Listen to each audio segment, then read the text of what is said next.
J'ai lu, François Fillon est un numéro 2, il voulait être Pompidou, ce sera Poulidor. Vous avez lu ça? Ce serait un propos rapporté d'un élu UMP. Enfin bon, est-ce que vous oserez affronter Nicolas Sarkozy? D'abord, je lis pas tous ces... Voilà, enfin, bon, parce que j'ai trop l'habitude de ces propos rapportés pour ne pas y prêter d'attention.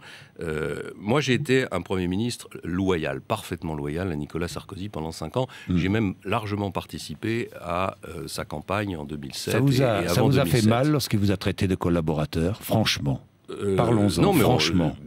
C'était juste une erreur d'analyse sur le fonctionnement de la Constitution. Est-ce que ça vous a fait mal? Non, ça m'a pas fait mal. Est-ce que ça vous a blessé? Non, c'est pas le sujet.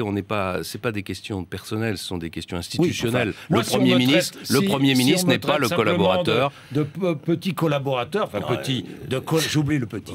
De collaborateur, peut-être que ça me vexerait. En tout cas, c'est anecdotique. Mais la vérité, c'est que le Premier ministre n'est pas le collaborateur du président de la République. Dans les institutions de la 5e, c'est même lui qui dirige la politique du gouvernement. Oui, c'est pour ça que ça peut faire mal.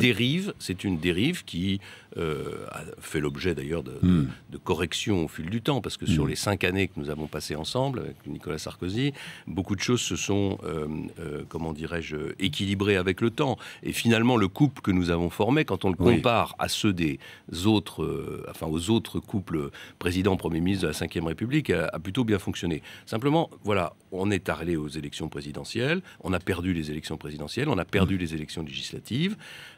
Moi, j'ai aujourd'hui une expérience, une sensibilité. Je veux proposer un projet aux Français. Je pense que le risque de déclin de l'économie française est beaucoup plus grave que la plupart de mes amis ne l'imaginent. Beaucoup pensent qu'on est dans une affaire de cycle, que la croissance va revenir toute seule. Je ne le crois pas du tout. Je pense que la société européenne et française en particulier est menacée de déclin. Il faut donc des réformes beaucoup plus radicales que ce qu'on a fait dans le passé. Moi, je veux les proposer aux Français et je le ferai quel que soit l'environnement politique.